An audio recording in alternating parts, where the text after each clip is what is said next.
You'll regret challenging me. You already made your mistake. HOA. Karen slapped my 9-month pregnant wife and then smiled like she'd just won something. Marjorie Bellows, president of our HOA board, stood on my porch with her clipboard tilted and her mouth already forming the next threat while Lily staggered against the doorframe, one hand over her belly, the other pressed to her cheek. "Remove the ramp or the fines double by morning," Marjorie said, smug and certain, the ambulance lights still washing the street behind her. "That section doesn't apply to emergency medical access," I told her, keeping my voice level. "And the city inspector's office still has my call log from 10 minutes ago." Her grin twitched. Not gone, just cracked. "My name's Ethan Cross," I said. "I work risk management and compliance for construction insurers. I know exactly how these rules are written and why they exist." The wind carried antiseptic from the open ambulance doors. Lily's breath came shallow, a thin sound I could feel in my bones. Somewhere, a dog barked without stopping. The unfinished white nursery rocking chair in our garage flashed in my mind, the future waiting on smooth wood and stubborn hope. Marjorie leaned closer. "You're in my neighborhood now." I didn't raise my voice. "And this is my family. If you've ever felt that hot, helpless fury when someone in power crosses a line they never should, stay with me. This story is about what happens when an HOA Karen goes too far. By the way, where are you watching from? Comment down below." The paramedic cleared his throat behind us.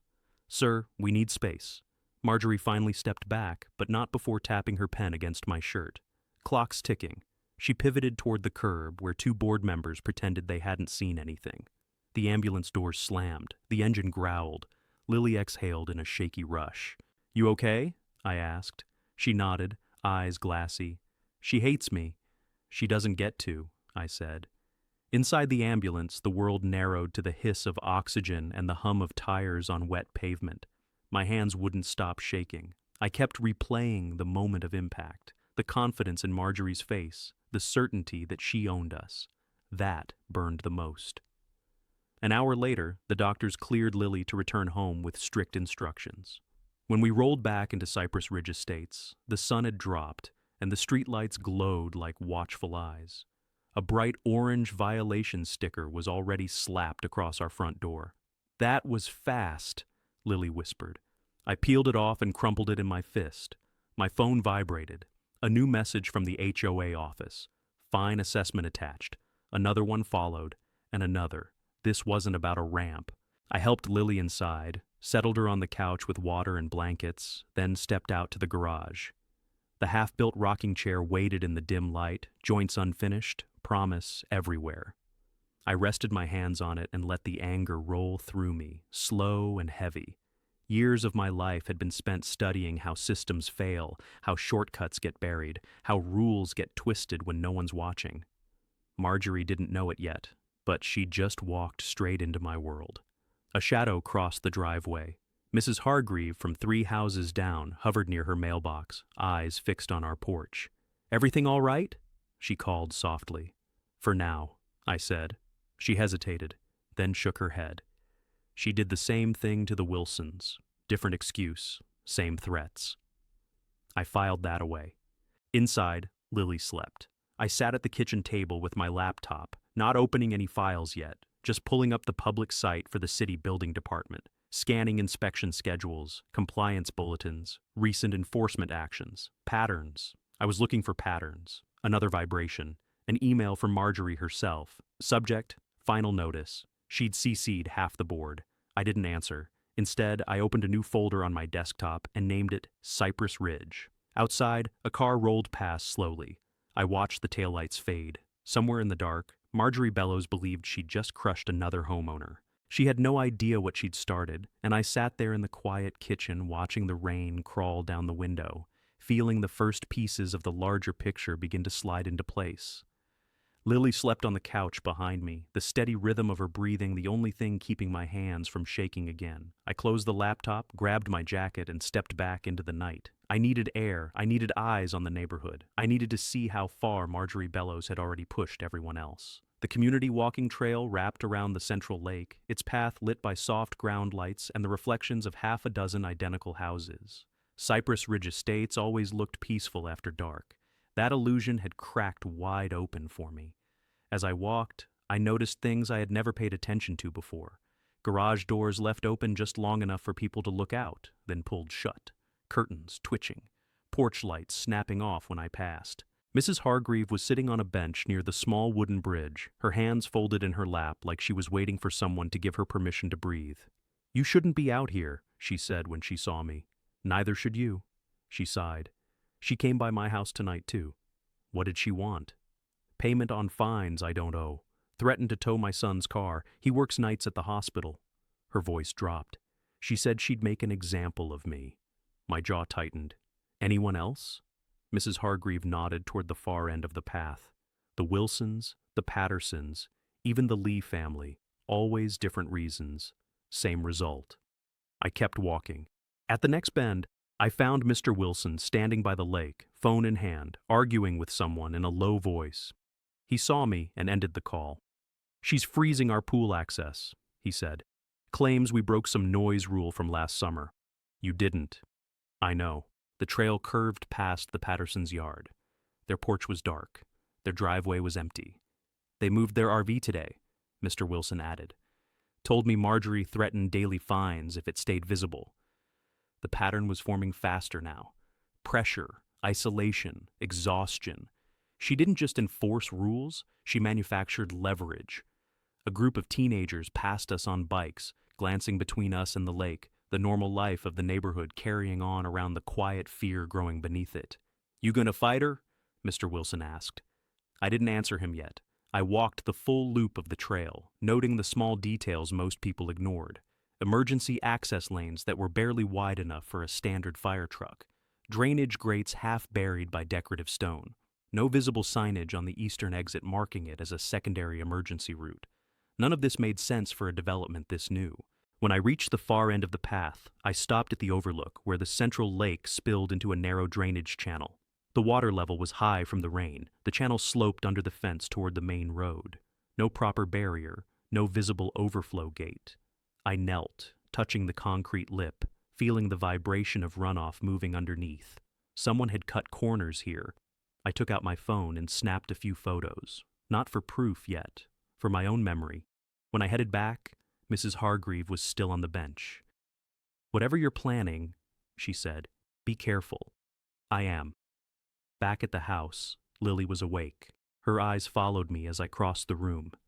"They're scared," I said. She nodded. "So am I." I sat beside her, resting my hand on her belly, feeling our child move. The weight of everything pressed harder then. This was no longer just about us. This place was rotting from the inside. My phone buzzed. Another HOA notice. Another fine.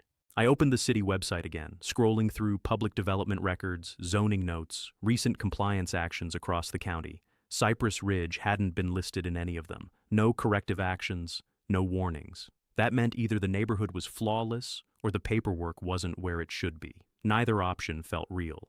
I shut the screen and stared at the wall, listening to the faint hum of cars on the road beyond the fence, the distant rush of water in the drainage channel. Marjorie thought power was about fear. I knew better. It was about pressure, and I felt that truth settle into my bones as I closed the laptop and finally forced myself to sleep for a few hours. Morning came too fast. The rain had stopped, leaving the air heavy and metallic, the kind that clings to your skin. Lily was still resting when I left, her hand brushing mine as I whispered, "I'd be back soon." I drove straight to the HOA administrative office, the beige building at the edge of the neighborhood that everyone avoided unless they had no choice. The lobby smelled like lemon cleaner and stale coffee. A wall of framed rules hung behind the reception desk, each plaque polished and empty of anything that resembled compassion. That's where I saw her. Tara Molina, the administrative coordinator, sat at the corner workstation. She didn't look up at first. Her shoulders were slightly hunched, her pen tapping against a stack of violation forms, like it was the only thing keeping her grounded. When she finally noticed me, her eyes widened, then dropped again just as quickly. "Morning," I said. She swallowed. "Can I help you?" Her voice was steady, but her hands weren't. One thumb kept rubbing the edge of the paper, over and over, like she was trying to erase something that wasn't there. "I'm here about the fines," I said, "and the ramp." Her gaze flicked toward the hallway leading to the board offices. No one was there. She shifted in her chair, then stood, smoothing her blouse even though it didn't need it. I'm not authorized to." She stopped, her mouth pressed into a thin line. She nodded once, to herself, then gestured for me to follow her to a small side desk away from the lobby. Up close, I could see the strain in her face, dark circles under her eyes, jaw tight. The kind of look you get when you've been holding something too heavy for too long. "She's been intense," Tara said quietly. Her fingers twisted together, then separated, then twisted again. "Marjorie?" I asked. She nodded. The name seemed to weigh on her. She leaned closer, lowering her voice even though we were alone. "She wants everything processed immediately. No questions, no delays. If I don't comply, she reminds me that this job isn't permanent." The pen in her hand snapped. She stared at the broken pieces like they'd betrayed her. I didn't push. I just waited. "She keeps telling me it's for the good of the community," Tara continued, eyes fixed on the desk. "But it doesn't feel right. The way she's doing it, the way she talks about people, about your wife." Her shoulders rose, then fell in a long, tired breath. I saw it then, the war inside her, fear on one side, conscience on the other. "I saw what happened last night," she said, "from the window." My chest tightened. "And?" Her jaw trembled. She looked up at me finally. "I shouldn't be part of this." The words hung between us. I told her about the ambulance, about Lily's condition, about the ramp being the only safe way in and out of our house right now. Tara listened without interrupting, nodding slowly, her hands clenched in her lap. "She's been doing this to a lot of people," Tara whispered. "Not just you." I already knew that, but hearing it from inside the office changed something. It meant the problem wasn't personal, it was structural. "I can't say much," she added quickly. "I can't, but I don't think the paperwork always matches what's happening outside." Her eyes darted to the hallway again. Her foot bounced once, then stilled.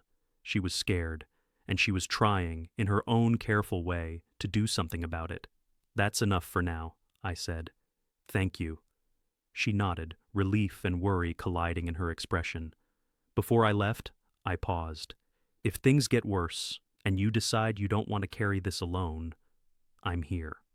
Her lips parted like she wanted to respond, then closed. She gave a small, almost invisible nod. Back outside, the sun had broken through the clouds. The office windows reflected the neighborhood in neat rows, everything looking orderly and controlled from the outside.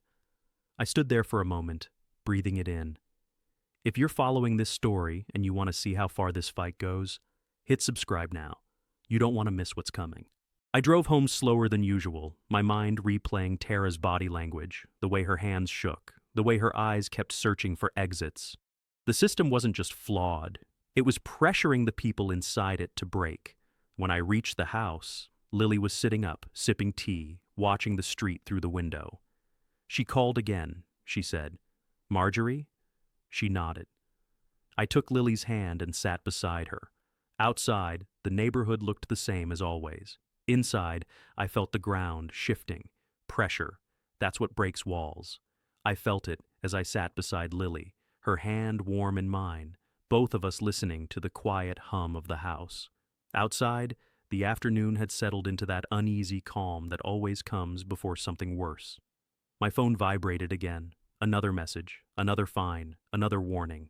I stood, kissed Lily's forehead, and stepped back out into the heat. I didn't go far. The neighborhood parking court sat at the west end of Cypress Ridge, a wide-open slab of concrete where residents parked overflow vehicles and where the HOA loved to stage its enforcement theatrics. 2 tow trucks were already there, their yellow lights flashing slowly, lazily, like predators stretching before a hunt. Marjorie Bellows stood in the center of it all, sunglasses on, clipboard tucked to her side, speaking to one of the drivers with the same smile she'd worn when she slapped my wife. I stayed back at first, watching. Mrs. Hargreaves' old sedan was already hooked. Mr. Wilson's truck sat beside it, with a bright orange sticker on the windshield. The Pattersons' RV was gone. I spotted a young couple standing near the curb, arms wrapped around themselves, whispering urgently. Marjorie noticed me and tilted her head. She said something to the driver, then turned fully toward me, slow and deliberate, like she'd rehearsed this moment. "Here to remove your illegal ramp?" she called out. I kept walking until I was close enough to hear the hydraulic whine of the tow arm and smell the exhaust curling in the air. "You're towing vehicles without proper notice," I said. "That's a violation of both HOA procedure and city code."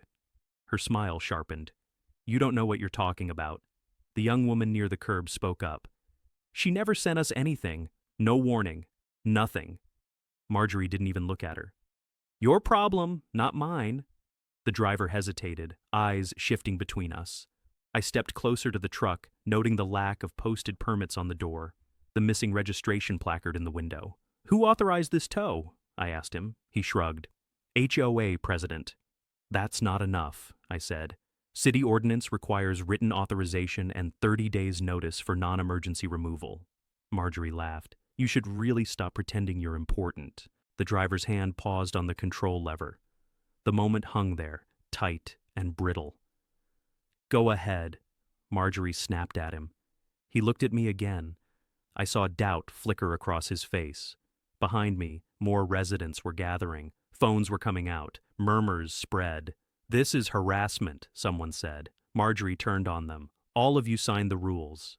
I stepped back, letting the scene play out. I wasn't here to win this fight. Not yet. I was here to see how far she'd go. She went far. She ordered the second truck to start on Mr. Wilson's vehicle. He protested. She ignored him.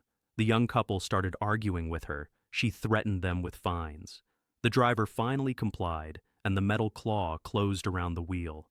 I watched the whole thing, every motion, every reaction, cataloging it in my mind. This wasn't enforcement. It was intimidation. When the first car rolled away, Mrs. Hargreave broke down crying. Mr. Wilson slammed his fist into his palm. The young woman's partner kicked the curb and swore. Marjorie adjusted her clipboard and finally turned back to me. "Anything else?" "Yes," I said. "You're creating liability." She scoffed. "Prove it." I met her gaze. "I will." She waved me off and walked toward the remaining residents, already issuing new threats. I stayed until the trucks left, until the parking court was half empty and the neighborhood felt smaller, quieter, more afraid. Then I went home. Lily was on the couch, her face tight with worry. I told her everything. She listened, her fingers gripping the blanket. "They're escalating," she said. "So are we," I replied. I pulled out my notebook and began writing down everything I'd seen. Names, times, actions, reactions. The pattern was clear now. Marjorie wasn't just abusing power. She was doing it publicly, recklessly, in ways that exposed the entire community. That mattered. Outside authority doesn't respond to feelings. It responds to risk. By the time the sun dipped low, my page was full. Lily had fallen asleep again. I sat there in the dim light, the house humming around me, the memory of tow hooks and flashing lights still burning in my mind. Marjorie thought fear would keep everyone quiet. She was wrong, and the night seemed to agree with me as I closed the notebook and listened to the distant sound of traffic beyond the walls of Cypress Ridge. I didn't sleep much. By dawn, I was already dressed, moving quietly so I wouldn't wake Lily, then slipping out the front door with my jacket and phone. The rain from yesterday had left everything damp and sharp with the smell of wet earth. I headed toward the central lake, following the narrow path that curved behind the houses and disappeared into the trees. The drainage channel sat at the far end of the water, a concrete mouth half hidden by tall grass and decorative stone. Most people treated it like scenery. I treated it like evidence. I crouched at the edge, touching the cold surface, feeling the vibration of runoff moving beneath it. Water from the entire neighborhood funneled through this place, and yet there were no warning signs, no overflow barriers, no visible control gates. That alone was unusual for a development this size. I stood and paced the perimeter, eyes scanning the slope, the fencing, the exposed seams in the concrete. Years of evaluating construction risk had trained my brain to notice what didn't belong. The channel's angle was wrong. The erosion pattern was worse than it should have been. I followed the stream's path down toward the road and found the end of the pipe where it emptied into a culvert. The opening was partially collapsed, metal warped inward like it had been struck hard from the inside. No recent repair marks, no city inspection tag. My phone camera clicked again and again. Not for proof yet, just for memory, for reference. This wasn't paperwork. This was structure. This was safety. This was the kind of thing regulators cared about when it went wrong. Footsteps rustled behind me. I turned to see Mr. Wilson approaching, his face tight, his jacket zipped to his chin. "They took my truck," he said without preamble. "I know. They say I can get it back if I pay everything by tomorrow." I nodded. "That's how they trap you." He followed my gaze to the channel. "What's that?" "Drainage," I said. "Or what's supposed to be." He squinted. "Looks bad." "It is." We stood there in silence, the water whispering beneath us, the lake reflecting the pale morning sky. "She's not stopping," he said finally. "No," I replied. "But she's leaving tracks." He studied my face. "What are you planning?" I hesitated, then told him enough. About the patterns I'd seen, about the risk, about the difference between bullying homeowners and exposing a neighborhood to real liability. He listened, jaw set, eyes hard. "Whatever you need," he said. That mattered more than he knew.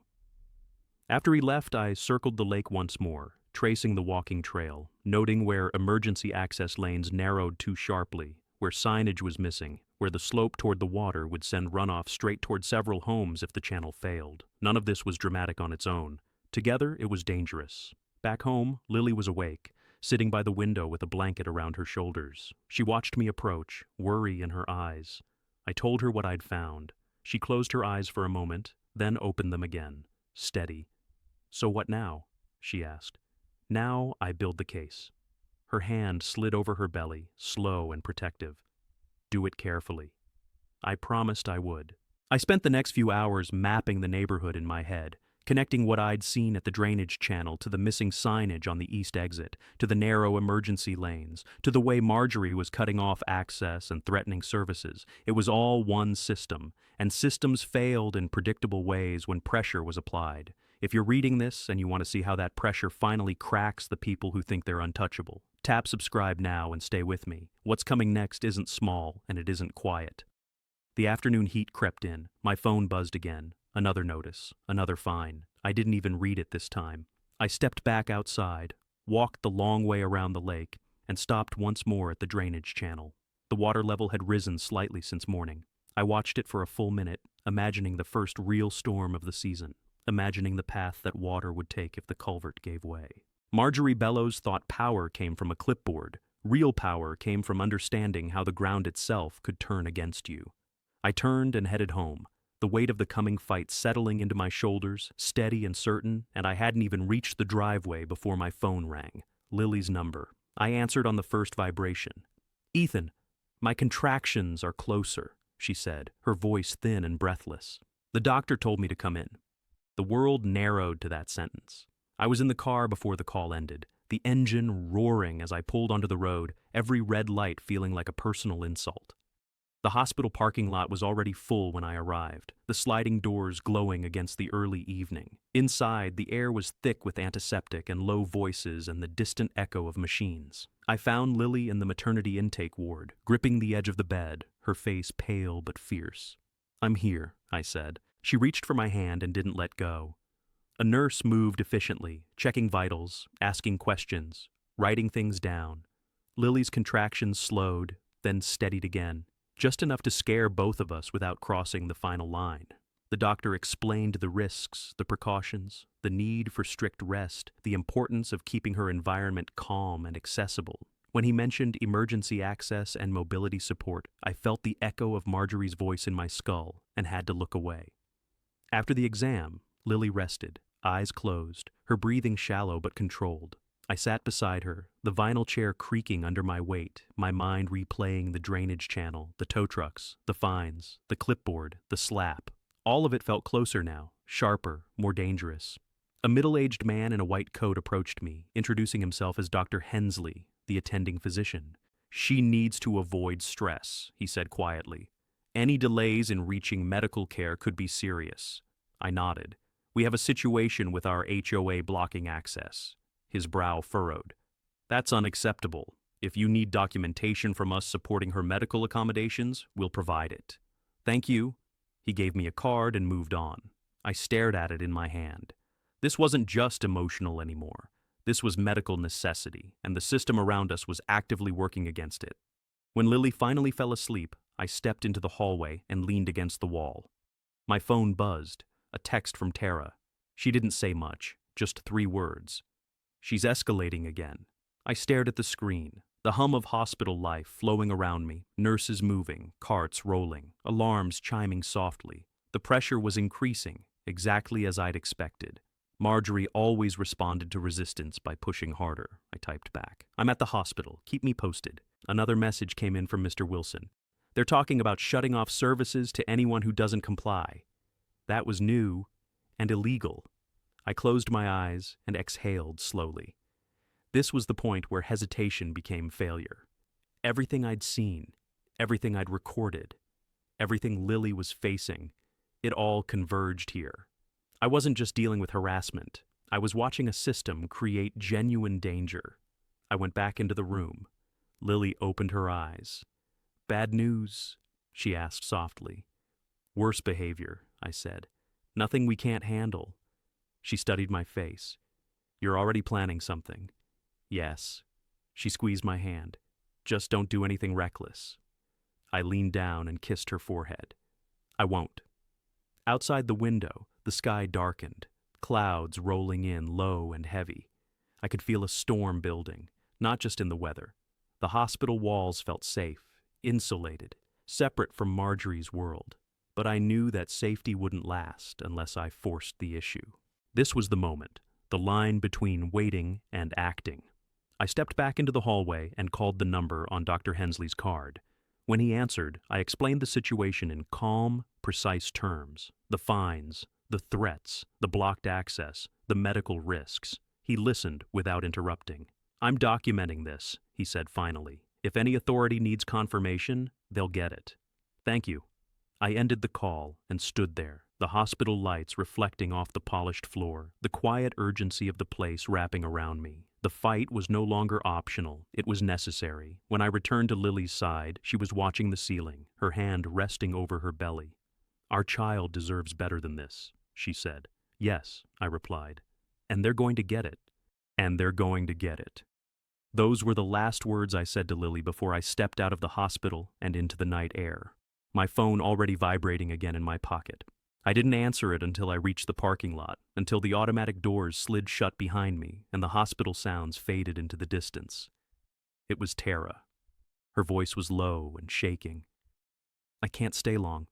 She's in the office. But I need to talk to you. Tonight. Where? I asked. There's a coffee place off Meridian Road, the one near the old veterinary clinic. Please. I didn't hesitate. The parking lot was half empty when I arrived. The coffee shop glowed like a small island of light, rain beginning to fall again in thin, cold streaks. Tara's car was already there. She sat inside for a long moment before getting out, her movements stiff, like every step was a decision she was afraid to make. She didn't order anything, neither did I. We stood outside under the awning while water dripped from the roof and traffic whispered past. Her hands were trembling. I can't do this anymore, she said, the words coming out in a rush. I keep telling myself it's just paperwork, that I'm just processing things. But it's not just that. It's hurting people. It's hurting your wife. It's hurting families. I watched her slap Lily, and I did nothing. I went home and I couldn't sleep. I keep seeing it. She swallowed hard and looked down at her shoes.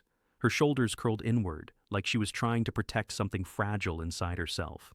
She made me change inspection statuses, Tara continued, for the east gate, for the drainage channel by the lake, for the emergency access routes. They failed initial review last year. She told me the developer would fix them later and that I needed to mark them compliant so the insurance wouldn't pull coverage. I didn't understand the consequences then.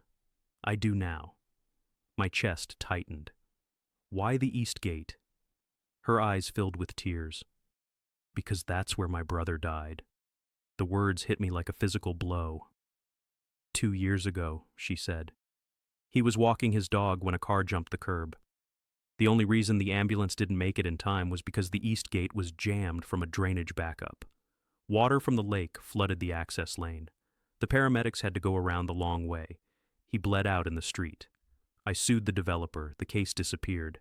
Then Marjorie hired me. She laughed once, bitter. She told me it was fate. The rain grew heavier. I could barely hear the cars now. She keeps threatening me, Tara whispered. My job, my credit, my future. But I can't keep covering for this. I can't. She reached into her bag and pulled out her phone, opening it with shaking fingers. I recorded her last week. She didn't know. She was furious about the lake overflow risk. Said if it ever flooded, she'd blame the city and the homeowners and crush anyone who talked. I also have copies of the internal emails ordering us to falsify the reports. I shouldn't have kept them, but I did. I stared at the screen, not touching it yet. This changes everything. I know, she said. That's why I'm giving it to you. If your wife gets hurt because of what I helped hide, I won't survive that. I thought of Lily's face in the hospital bed, of her hand on her belly, of our child moving beneath my palm, of the rocking chair waiting in the garage. You're doing the right thing, I said. Tara nodded, but her breath came in short, uneven bursts. Marjorie's pushing the board to shut the east gate tomorrow. She says it's for maintenance. It's a lie. It's about control. That gate is your brother, I said quietly, and it's my wife's lifeline. She met my eyes then, really met them, and I saw something shift. Fear was still there, but something stronger had moved in beside it. Use this, she said. End this. I took the phone. The rain finally soaked through my jacket. Neither of us moved. I'm scared, Tara admitted. So am I said. But we're not stopping. When we parted, she walked back to her car slowly, shoulders still hunched but her steps steadier than before. I stood there a moment longer, rain washing over me, the weight of her confession settling in my chest. The east gate, the drainage channel, the falsified reports, the dead brother, the unborn child. This was no longer just about rules. It was about lives. I drove back toward the hospital with the city lights blurring through the rain. The fight finally crystallized into something sharp and unstoppable, and by the time I parked, my hands were steady. Not calm, steady. The difference mattered. I didn't go inside right away. I sat in the car and mapped the next moves in my head, each step lining up with everything I knew about how systems responded when the right pressure was applied. Instead of the hospital, I turned the wheel and headed for my workplace. The office was quiet at that hour. Only the hum of the security lights and the low drone of the HVAC system filling the corridors. I unlocked the conference room, spread my jacket across the back of a chair, and set Tara's phone on the table like it was something fragile and explosive at the same time. I connected it to my laptop. The first audio file opened and Marjorie's voice filled the room, sharp and unfiltered, complaining about the lake overflow, the east gate, the risk of inspections, the need to crush anyone who talked. I didn't flinch. I listened. Twice. Then I pulled up a digital map of Cypress Ridge Estates and overlaid the drainage routes I had walked, the emergency access lanes I had measured, the east gate Tara had named. The pattern became undeniable. What Marjorie had hidden was not cosmetic. It was structural, dangerous, expensive, and catastrophic if ignored. I opened a fresh folder and began organizing everything. Audio files, photos from the drainage channel, notes from the parking court, timelines of the fines, statements from neighbors, the hospital documentation Dr. Hensley promised. This was not a complaint. This was a case. When the building creaked as the cleaning crew moved down the hall, I finally leaned back and breathed. This was what my job had trained me for. Not rage, not revenge, controlled collapse. If you're following this story and want to see how a small community finally breaks free from someone who thinks they own it, hit the subscribe button now so you don't miss what happens when the system answers back. The next morning, I drove straight to the municipal compliance office. Inspector Harold Keene met me in a small interview room with a stack of folders and a tired face. He listened without interrupting as I laid out everything, not emotionally, not dramatically, just clean and precise. When I played Marjorie's recording, his jaw tightened. This involves fire safety and emergency access, he said. I'm bringing in the fire marshal. By noon, Officer Daniel Ruiz from the Boise Fire Safety Division had joined us. He studied the maps, the photos, the drainage layout, the East Gate schematics I pulled from public development records. His finger traced the emergency lane that narrowed near the lake. "That's a violation," he said, "and this drainage design would fail under moderate storm conditions." "Which we are about to get," I replied. Ruiz nodded once. "We'll inspect today." When I stepped back outside, the sun was high and bright, the rain from last night already evaporating. The city moved around me, unaware that a quiet chain reaction had started. I returned to the hospital just as Lily was waking. She studied my face. "You look different," she said. "I am," I replied. She smiled faintly. "Good." We talked quietly about the baby, about names, about the rocking chair waiting at home. Her hand stayed on her belly the entire time, as if anchoring both of us to something real while everything else shifted. Later that afternoon, my phone rang again. "Towing trucks are back," Mr. Wilson said. "They're blocking the east gate." My chest tightened. "I'm on my way." By the time I reached Cypress Ridge, Officer Ruiz's vehicle was already there, parked crooked across the lane, lights off but presence unmistakable. 2 city trucks followed. The tow operators stood uncertainly beside their rigs. Marjorie was arguing with a uniformed inspector, her clipboard waving like a weapon that had suddenly lost its edge. I stayed back, watching the pieces move exactly where they needed to go. This was no longer just pressure. This was leverage. And I stayed where I was, across the street near the community recreation pavilion, letting the scene unfold without stepping into it yet. The pavilion had always been used for birthday parties and potlucks, but now its wide concrete apron was filling with residents drawn by the flashing shapes of official vehicles and the unmistakable tension hanging in the air. Marjorie's voice carried even from this distance, sharp and clipped, her authority leaking with every word she threw at Inspector Keene and Officer Ruiz. I moved through the growing crowd slowly, nodding to faces I now recognized. Mr. Wilson stood near the picnic tables, his arms crossed tight against his chest. Mrs. Hargreave hovered beside him, her eyes never leaving the blocked east gate. The young couple from the parking court were there too, the woman holding her phone up, recording everything. No one spoke to me directly. They didn't need to. They watched me with the same question in their eyes. What happens now?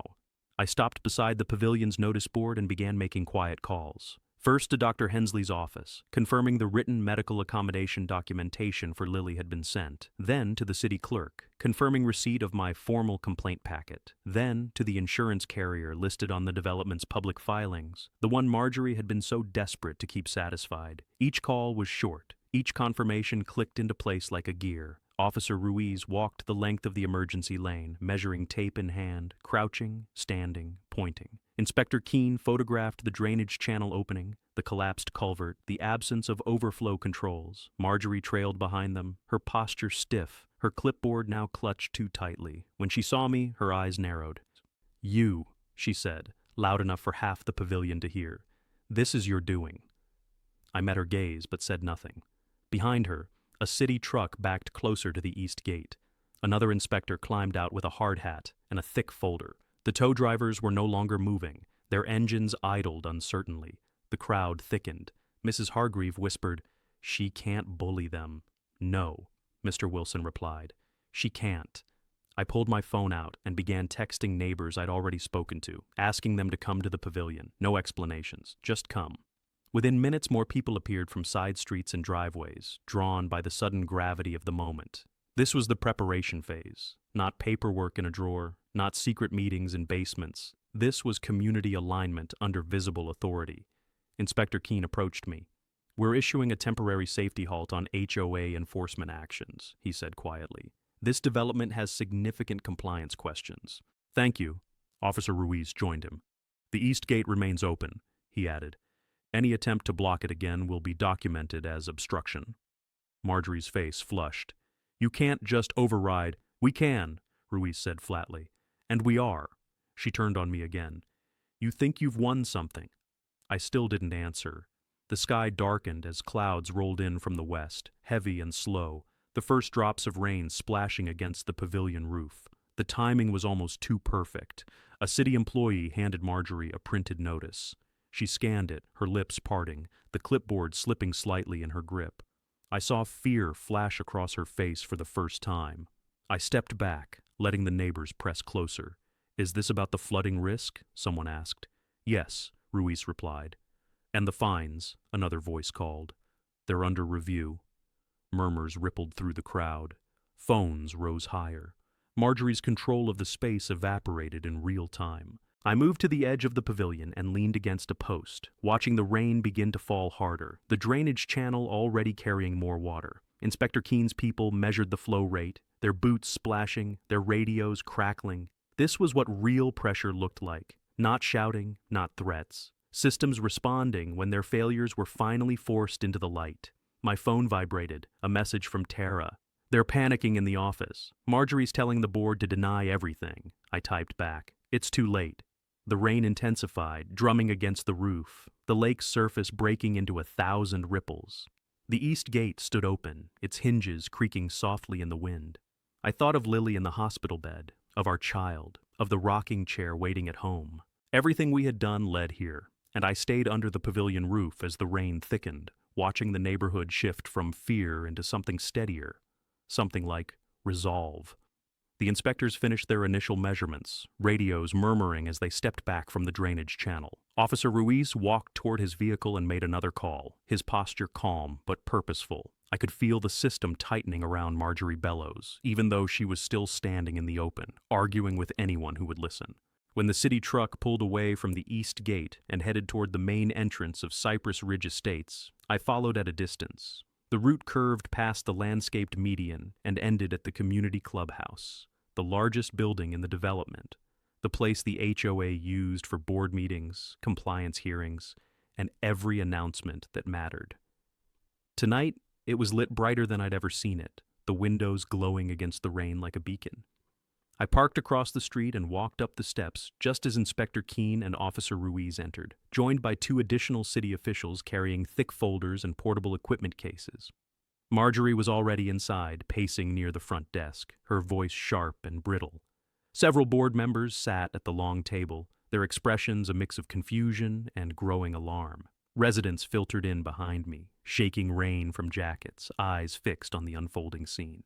The air inside smelled of coffee, damp fabric, and nervous sweat. The storm outside rattled the windows, the sound of water against glass, a constant reminder of the drainage channel and everything it represented. Inspector Keen wasted no time. He announced that a temporary enforcement freeze was now in effect for the entire HOA pending further investigation. All fines, towing actions, and access restrictions were suspended. The board members stared at him. Marjorie opened her mouth to object, then closed it again.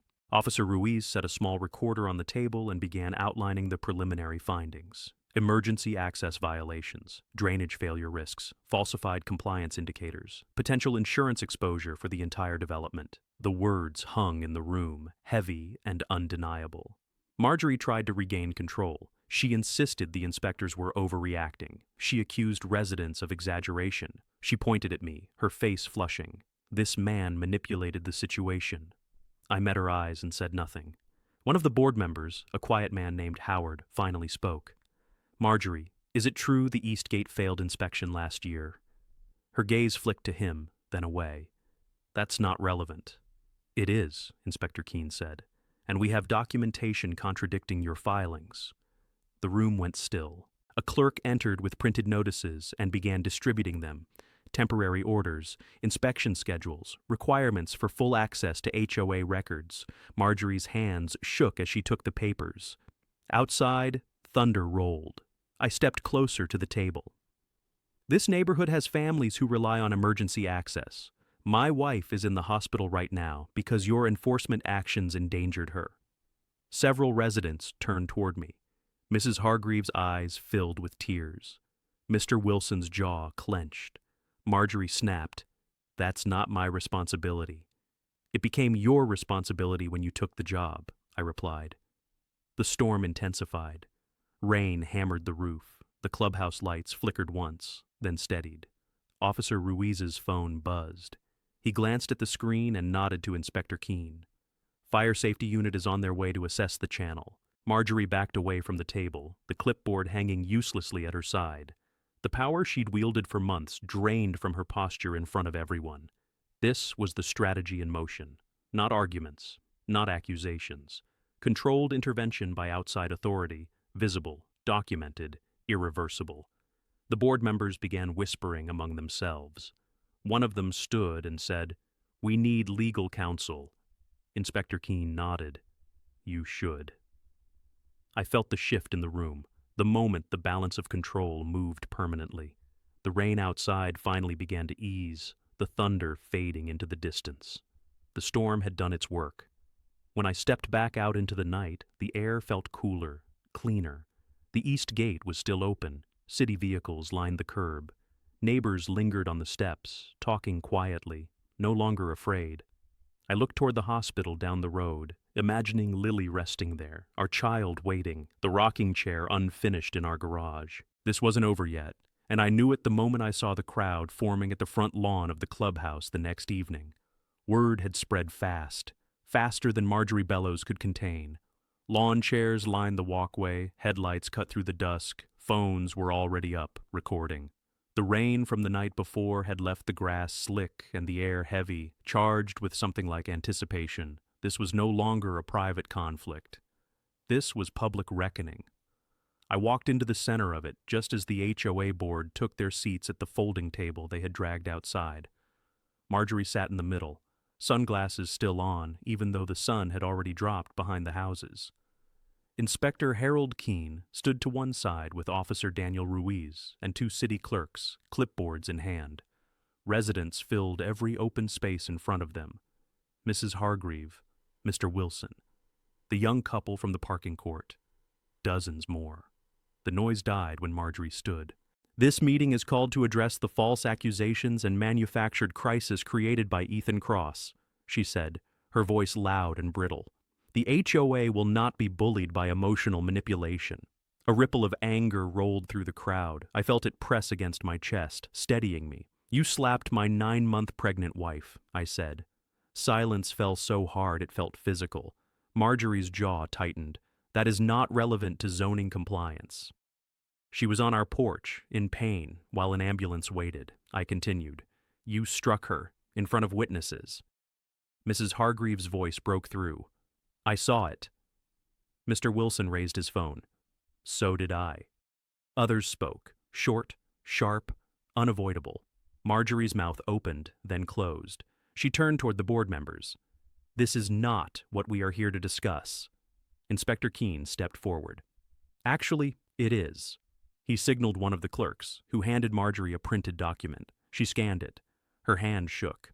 This is a formal notice of violation, Keene said, issued by the city for falsified compliance records, obstruction of emergency access, and creating hazardous conditions in a residential development. Officer Ruiz took the next page. Fire Safety Division confirms the east gate and drainage system fail current code requirements. Immediate corrective action is mandated. The crowd erupted. Shouts, gasps, angry voices colliding. Marjorie raised her clipboard like a shield. This is a setup. No, I said. This is what happens when pressure meets the truth. She spun toward me, her face flushed. You think you're some kind of hero? I think my wife deserved to get to the hospital safely, I replied. I think your brother deserved the same. My gaze flicked briefly to Tara standing near the back of the crowd, her arms wrapped around herself, eyes bright with tears. Tara stepped forward. Her voice shook, but it carried. I falsified reports under her orders. I have recordings. I have emails. Marjorie froze. The board members stared at Tara like the ground had just shifted beneath them. You said you wouldn't, Marjorie whispered. Tara lifted her chin. You said it was for the good of the community. It wasn't. Inspector Keene took the phone from Tara and handed it to a clerk. This will be entered into evidence. The crowd leaned closer. Cameras moved. People murmured. Marjorie's shoulders sagged. For the first time, she looked small. This board will convene immediately to remove the president, Howard said, his voice barely above the wind. Marjorie laughed once, hollow. You can't. We can, he replied. The vote was taken in the open, hands raised where everyone could see. Unanimous. Marjorie Bellows was no longer the president of the HOA. A sound rose from the crowd that was not cheering, not quite, something like relief. Inspector Keene turned to me. Criminal assault charges will proceed separately. I nodded. The night air felt different now. Lighter. I thought of Lily in her hospital bed, of our child waiting, of the rocking chair unfinished in the garage, This was the moment everything changed, and I felt it as the crowd slowly broke apart, neighbors lingering in small clusters, voices low, the weight of what had just happened settling over Cypress Ridge estates. The folding table was being cleared, the city clerks packed their cases. Officer Ruiz spoke quietly into his radio. Marjorie Bellows stood off to the side, no clipboard now, no authority left in her posture. Just a woman staring at the ground while two officers approached her to explain what came next. I didn't wait to hear it. I turned and walked away. The drive to the hospital felt unreal, like the world had finally slowed down to match my breathing. When I reached Lily's room, she was awake, the lights dimmed, the monitors whispering softly. She smiled the moment she saw me. "It's over," she said. "Yes," I replied. "It's over." I told her everything. About the public vote, about Tara's confession, about the city orders and the criminal charges. She listened without interrupting, one hand resting over her belly, the other gripping my fingers like she was afraid the ground might still move. "I was scared," she admitted. "I didn't say it before, but I was terrified." "So was I." She nodded. "But I'm not now." 2 days later, we came home. The east gate stood wide open, orange city tape still fluttering along the drainage channel, inspectors moving through the neighborhood with clipboards and cameras. The HOA office windows were dark. Temporary notices were posted at the clubhouse, announcing the board's suspension and municipal oversight. The tow trucks were gone. The violation stickers were gone. The fear was gone. Inside our house, the afternoon light spilled across the garage floor.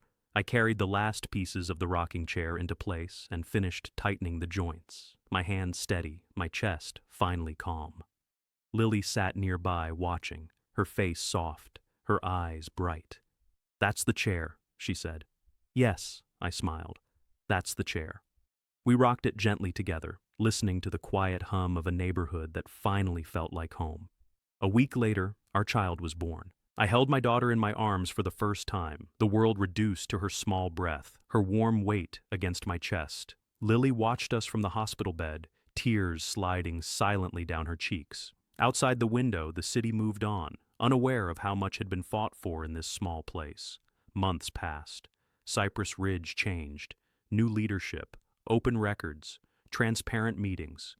The drainage system was rebuilt, the east gate reinforced, emergency lanes widened. The insurance carrier renewed coverage. Property values stabilized. Families slept better at night. Tara transferred to a new position within the city compliance office. She stopped by one afternoon, standing in the doorway of our living room, looking lighter than I'd ever seen her. "Thank you," she said. "You did the hard part," I replied. She nodded once, then left, her footsteps steady. Sometimes I walk the community trail at dusk. I see kids riding bikes where tow trucks once idled. I see Mrs. Hargreave on her bench again, smiling now. I see Mr. Wilson's truck parked in his driveway, untouched. I pass the lake, the rebuilt channel carrying water safely where it always should have. And every night, before I sleep, I stop in the nursery and rest my hand on the back of that white rocking chair, the symbol of everything that mattered, everything that had been protected. We didn't win by shouting. We didn't win by breaking anything. We won by refusing to be afraid and by forcing the truth into the light. That's how this ends. With a quiet house, a sleeping child, a safe neighborhood, and the knowledge that no one gets to hurt your family and walk away from it. If you want more stories of homeowners standing up to HOA tyranny, hit subscribe right now, share your story in the comments, and let me know where you're watching from.